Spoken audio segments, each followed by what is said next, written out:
Exam में 7 से भी कम दिनों का समय रहा है और आप शायद परेशान होंगे कि एग्ज़ाम में आपको पेपर कैसा देखने को मिलेगा। उस पेपर को अटेम्प्ट करना है तो कैसे अटेम्प्ट करना है, उन सवालों को कैसे अटेम्प्ट करना है। हमने अभी तक जितने मेथड्स को सीखा है 15 मिनट की क्लास में या हमने पूरी लॉन्ग क्लास में, उसे एग्ज़ाम में हमें अप्लाई करना होगा तो कैसे अप्लाई करना होगा, क्वेश्चन में ऑप्शंस को एलिमिनेट करना है तो कैसे एलिमिनेट करना है, ये सारी बातें आप लोगों के दिमाग में आ रही होगी। और इसीलिए लास्ट के इन 3 से 4 दिनों में मैं आप लोगों के सामने 3 से 5 मॉडल पेपर डिस्कस करने वाला हूं, जिसके अंदर क्वेश्चंस को इस तरीके से डिजाइन किया हुआ है कि पूरे चांसेस है कि एग्जाम में आपको उसी पैटर्न के क्वेश्चंस दिखाई दे और ऑप्शंस को भी उसी तरीके से डिजाइन किया हुआ है कि आप समझ पाएं कि मुझे आंसर किस तरीके से देना है। पेपर को देखना है, सवाल को आराम से पढ़ना है, डरना नहीं है, आराम से एक एक ऑप्शन को देखना है और उसके बाद हमें आंसर देने की कोशिश करनी है। इस चीज़ का ध्यान रखना है, डरना बिल्कुल भी नहीं है। मैं आप लोगों के साथ में इस पेपर को सॉल्व करूंगा।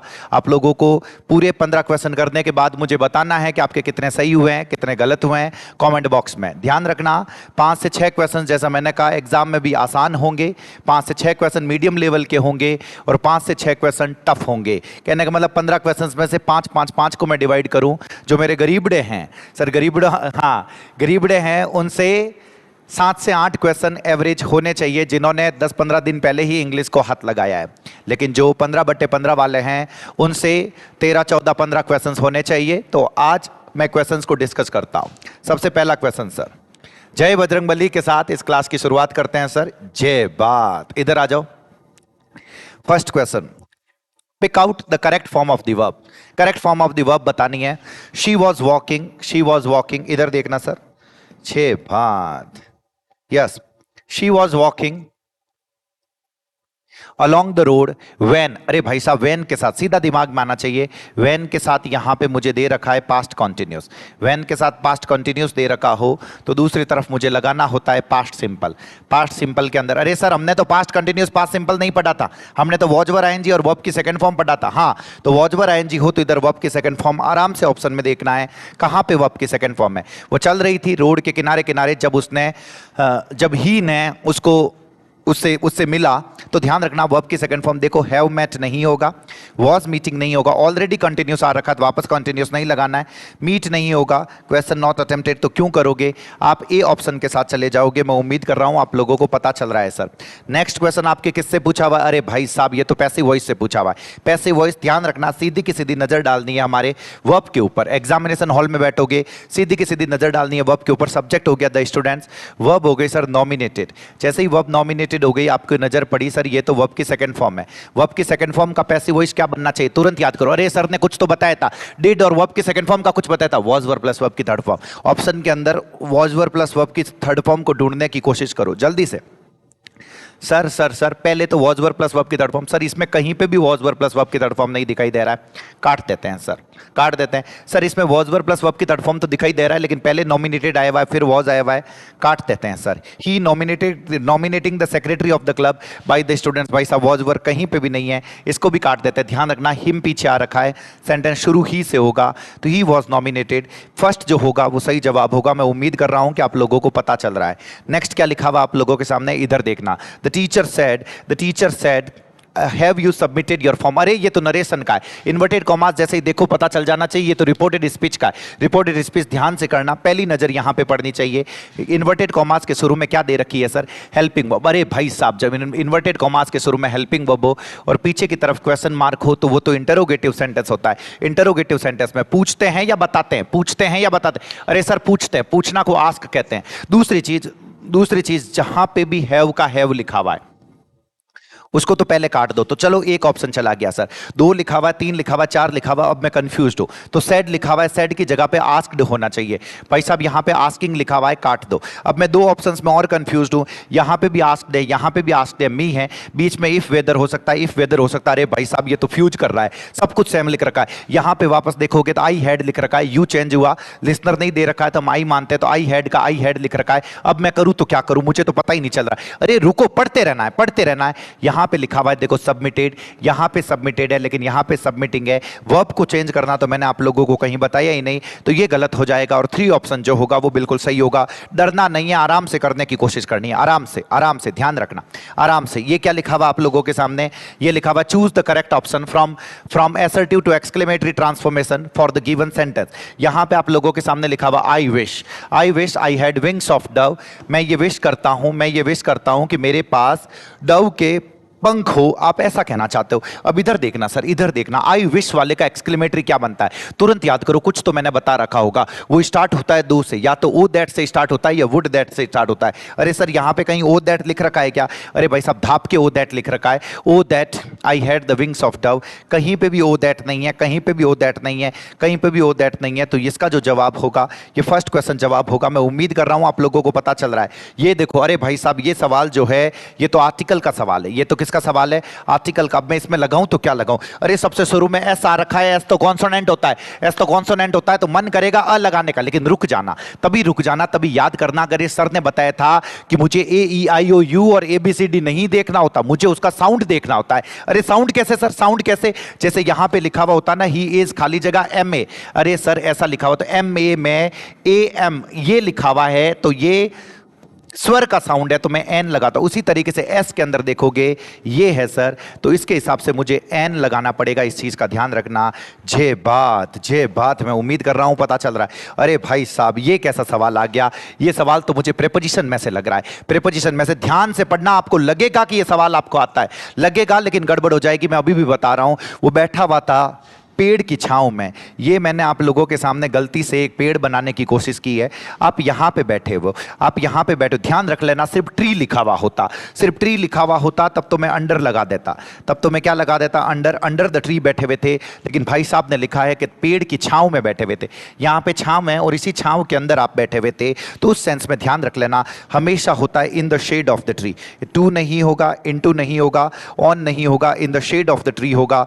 इस चीज का ध्यान रखना। अगर यही ब्रांच पे बैठे हुए होते तो मैं लिखता on the branch of the tree. क्या लिखता sir? On the branch of the tree.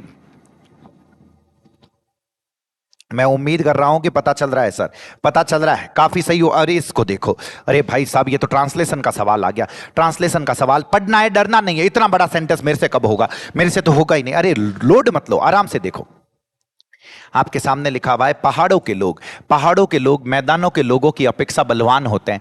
दो में कंपेयर कर रखा है। बलवान मतलब स्ट्रांग, बलवान मतलब क्या हो गया? स्ट्रांग। और स्ट्रांग की मुझे कंपैरेटिव डिग्री बनानी है, स्ट्रांग की मुझे कंपैरेटिव डिग्री बनानी है। ये रईसों के लिए, अमीरों के लिए सवाल है। पहली बात मैं इसको एलिमिनेट करना शुरू कर देता हूं। भाई साहब बलवान होते हैं, तो यहां पे नॉट तो कहीं यहां दे नहीं रखा, तो भाई साहब इसको काट दो। ये दो तो हमारे जा चुके हैं। As comparison to plains, plans नहीं होता, प्लेन्स होता है। वैसे स्पेलिंग ही यहां पे तो गलत है। People hills, plains people, hill people are strongest. ध्यान रख लेना, दो के बीच में कंपेरिजन हो तो कभी भी सुपरलेटिव डिग्री नहीं आती। मैंने इसको भी हटा दिया, द प्लस ईएसटी नहीं आएगा। सर इन दोनों में हम फ्यूज है, इन दोनों में हम फ्यूज है। अगर आपने ट्रांसफॉर्मेशन वाले सेंटेंस पढ़े थे, इसीलिए मैंने कहा था कि ट्रांसफॉर्मेशन वाले सेंटेंस की हिंदी मैंने साथ में दी है, उनको साथ साथ में बोलना है, इसीलिए बोलने के लिए कहा था। सुनना सर, ये आप लोगों के सामने लिखा हुआ है मोर और स्ट्रॉन्गर। अरे भाई साहब एक वर्ड के साथ जब मैं ईआर लगा देता हूं तो मुझे मोर लगाने की जरूरत नहीं होती, और द हिल्स पीपल नहीं होता। जो पहाड़ी के जो लोग होते हैं उनको द पीपल ऑफ हिल कहते हैं। तो ये सही जवाब होगा, और ये जो होगा ये गलत जवाब होगा। ये अच्छा वाला सवाल था, तुम्हारे गरीब डाऊं अगर नहीं होवे तो घणो लोड मत ले जाओ। ये बताओ, अरे भाई साहब ये तो फिर ट्रांसलेशन का सवाल आ गया। अगर वो नहीं आया तो क्या होगा? अगर वो नहीं आया तो क्या होगा? होगा मतलब वापस कुछ फ्यूचर की बात आनी चाहिए। विल शैल मुझे कहीं ना कहीं दिखने चाहिए, विल शैल मुझे कहीं ना कहीं दिखने चाहिए। अरे भाई साहब इधर देखो, वो क्या होगा तो क्या होगा, तो व्हाट हैपेंस तो होगा नहीं, होगा तो इन्हीं में से sir. What will happen, what will happen, what. डरना नहीं है सर, ध्यान रखना, डरना नहीं है। अगर को बोलते हैं इफ, चलो इफ हो गया, इफ हो गया, इफ हो गया। अब चलो मुझे कुछ नहीं पता, अब मैं टेंसेस को हटाना शुरू कर देता हूं। टेंसेस को क्या करना शुरू कर देता हूं? हटाना। अरे अगर वो नहीं आया, अगर वो नहीं आया तो नॉट तो मुझे दिखना चाहिए ना। अरे भाई साहब यहां पे नॉट है ही नहीं, तो दो को मैंने काट दिया, दो को मैंने काट दिया। अगर तुम लोगों को थोड़ा बहुत भी पता है, थोड़ा बहुत भी, एक मैंने ये चीज ये बता रही कि इफ के बाद प्रेजेंट सिंपल का यूज करते हैं, जब एक तरफ फ्यूचर सिंपल हो तो दूसरी तरफ प्रेजेंट सिंपल यूज करते हैं, और यही रीजन है कि यहां पे डज नॉट कम होगा।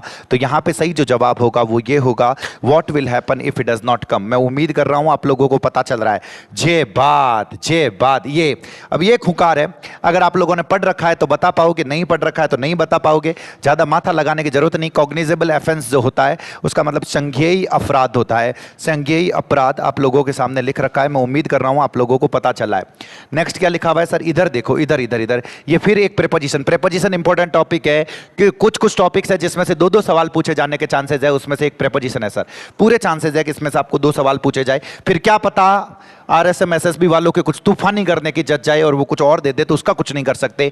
Mister Mohan will go to Delhi, mister Mohan Delhi जाएंगे, खाली जगह द बस लिखा हुआ। अरे बस को देखते ही फ्यूज मत हो जाना, बस को देखते ही इमोशनल मत हो जाना। भाई साहब ये तो मेरे को आता है, ये तो मेरे को आता है, ध्यान रखना आगे द लगा रखा है। अगर सिर्फ बस होता, सिर्फ ट्रेन होता, आगे कुछ नहीं होता, तब तो मैं बाई लगा देता, ये दिमाग में रखना। अरे भाई साहब आगे द लगा रखा है, ए एन डी लगा रखा हो, ऐसा कुछ लगा रखा हो, तो बस ट्रेन और प्लेन के साथ मुझे लगाना होता है। मन आपका इन का करेगा लेकिन इन नहीं लगेगा, बाई नहीं लगेगा, विथ नहीं लगेगा।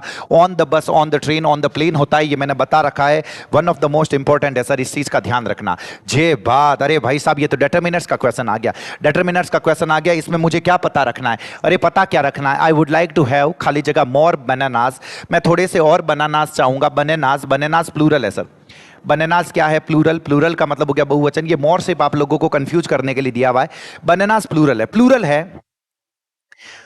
और नेगेटिव भी नहीं है, तो एनी तो आएगा नहीं, दिस आएगा नहीं। अब मैं कंफ्यूज हूं फ्यू और सम के अंदर, ध्यान रखना, हटाओगे तो भी हो जाएगा। फ्यू का मतलब मैंने आप लोगों को कहा है ना के बराबर, ना के बराबर। तो मैं ऐसा क्यों बोलूंगा कि ना फ्यू मोर बनानास, नहीं, मैं थोड़े से और बनानास लेना चाहूंगा, तो मुझे यहां पे क्या लिखना पड़ेगा सर? सम मोर बनानास होगा, फ्यू मोर बनानास नहीं होगा। इस चीज का आप लोगों को पता रखना है। भाई साहब ये कैसा सवाल आ गया? अब भले ही तुम इसे टेंस का मानो, भले ही तुम सेंटेंस करेक्शन का मानो, भले ही तुम सब्जेक्ट वर्ब एग्रीमेंट का मानो, किसी का भी मानो, ये सवाल आपको ऐसा दिखने के चांसेस है। ध्यान रख लेना, the house with all it's contents, खाली जगह इंश्योर्ड। अब ऐसा लिखा हुआ है, अब ध्यान रखना, इसको देख के मुझे वर्ब लगानी है, मुझे इसके अंदर वर्ब लगानी है। अरे सर मेरे को तो पता ही नहीं चल रहा क्या लगाऊं, एकदम से मन करेगा कि कंटेंट्स पास में आ रखा है इसके अकॉर्डिंग लगा दूं, लेकिन रुकना, अरे भाई साहब ये बीच में विथ आ रखा है। अरे सर ये विथ तो प्रेपोजिशन होता है, अगर ये विथ प्रेपोजिशन होता है तो इससे पहले वाले के अकॉर्डिंग, मैंने बता रखा है कि जब भी बीच में प्रेपोजिशन आ रखा हो तो पहले वाले के अकॉर्डिंग वर्ब लगाते हैं। हाउस सर एक ही है, हाउस एक है तो सिंगुलर वर्ब आएगी। सिंगुलर वर्ब सर वर्ब बिल्कुल गलत है सर, आर बिल्कुल गलत है। डिड तो यहां पे क्यों आएगा सर? वो तो होगा नहीं, वो ये होगा नहीं, तो वॉज इंश्योर्ड आप लोगों से होना चाहिए। ये आसान में से था, आसान में से था, इस चीज का ध्यान रखना। इस सेंटेंस को देखो, इस सेंटेंस को, अब किसी के पढ़ रखी है उसको ये बहुत आसान लगेगा, किसी को ये बहुत ज्यादा टफ लगेगा। ये रॉन्गली यूज्ड वर्ड्स में से है सर। क्या लिखा हुआ है आपके सामने देखना, शी इज खाली जगह फॉर द जॉब, ऐसा करके सेंटेंस लिखा हुआ है। अब यहां पे लेजिबल वो होता है जिसको हम पढ़ सके, ये तो पता ही नहीं। इलेजिबल जिसको नहीं पढ़ सके, इलीगल अलग होता है। अगर आप किसी जॉब के लिए एलिजिबल हो तो उसके लिए वर्ड एलिजिबल होता है, इस चीज का ध्यान रखना सर। जे बात मैं उम्मीद कर रहा हूं पता चल रहा है। अरे भाई साहब इसका क्या अर्थ है? अब ये फिर ये टफ में आ जाएगा, अगर आप लोगों ने नहीं पढ़ रखा है तो ये नहीं होगा, नहीं हिलेगा। अब इसका अर्थ क्या होता है? सुपर एन्युएशन का अर्थ क्या होता है? इसका अर्थ होता है सर अधिवार्षिकी, अधिवार्षिकी करके होता है। अगर पता होगा तो बता पाओगे, नहीं पता होगा तो नहीं बता पाओगे। और सबसे लास्ट में ये लिखा हुआ है सर, दे खाली जगह looking after often since 1980, since 1980 से वो ऑफन, भाई साहब सिंस फॉर प्लस टाइम दे रखा है तो मैंने बता रखा है सिंस फॉर प्लस टाइम दे रखा हो तो कौन सा टेंस लगाता है? अरे प्रेजेंट परफेक्ट कंटीन्यूअस लगाता है। अरे लगाते क्या प्रेजेंट परफेक्ट कंटीन्यूअस में? हैज हैव बीन आईएनजी लगाते। कहां लगा रखा है हैज हैव बीन आईएनजी? अरे सर एक ही तो ऑप्शन में है, तो ये जो है ये जवाब इसका होगा। ये 15 सवाल थे, इसमें से अगर मैं आपको बताऊं ये सवाल इजी में से था जो आप लोगों से होना चाहिए था। इसको मैं टफ में काउंट करूंगा, ये मीडियम में मैं आप लोगों के सामने काउंट करूंगा, ये इजी में काउंट करूंगा। 2 इजी में है, ये भी इजी में काउंट करूंगा, ये मीडियम में काउंट करूंगा, लेकिन करवा रखा है होना चाहिए था। इसको टफ में काउंट करूंगा, मैं इसको टफ में काउंट करूंगा। ये मीडियम और टफ के बीच में है, ये टफ में इसको मैं काउंट करूंगा, टफ में काउंट करूंगा। इसको मीडियम में काउंट किया जा सकता है, इसको आसान में काउंट किया जा सकता है। ये आसान था सर, ये आप लोगों को पता होना चाहिए था। ये चीज़ भी बिल्कुल आसान थी, आप लोगों को पता होनी चाहिए थी। ये चीज़ भी बिल्कुल आसान थी, आप लोगों को पता होनी चाहिए थी। और ये चीज़ भी बिल्कुल आसान थी, आप लोगों को पता होनी चाहिए थी। तो 6 क्वेश्चंस जो थे वो इजी थे, 3 से 4 क्वेश्चन, 4 से 5 क्वेश्चन जो थे वो मीडियम थे और 3 से 4 क्वेश्चन जो थे वो टफ थे। ये क्वेश्चंस 15 में से 15 जो 15/15 वाली सीरीज अटेंड कर रहे हैं उनसे तो सर 15 के 15 क्वेश्चन सही होने चाहिए। आप मेरे को कमेंट बॉक्स में बताओगे कि आपके कितने सही हुए हैं, कितने सही हुए हैं और गलत हुए हैं तो क्यों गलत हुए हैं। मैं बताऊंगा आप लोगों को कौन से क्वेश्चंस गलत हुए हैं, आप कमेंट बॉक्स में बताना, मैं आप लोगों को जवाब देने की कोशिश करूंगा। ऐसे ही धीरे धीरे मैं लेवल को टफ करूंगा पेपर के। ये फर्स्ट मॉडल पेपर था ताकि आपको डर ना लगे। धीरे धीरे पेपर के लेवल को टफ करेंगे। रोजाना का एक मॉडल पेपर अपलोड होगा, आपको उसको करना है समझ के करना है, ऑप्शंस को एलिमिनेट करके करना है, उसी तरीके से करना है जैसे आप एग्जाम के अंदर करने वाले हो। तो मैं उम्मीद कर रहा हूं कि आप लोगों का ये पेपर अच्छा गया होगा। सर बहुत बहुत धन्यवाद आप सभी का। जय बजरंगबली।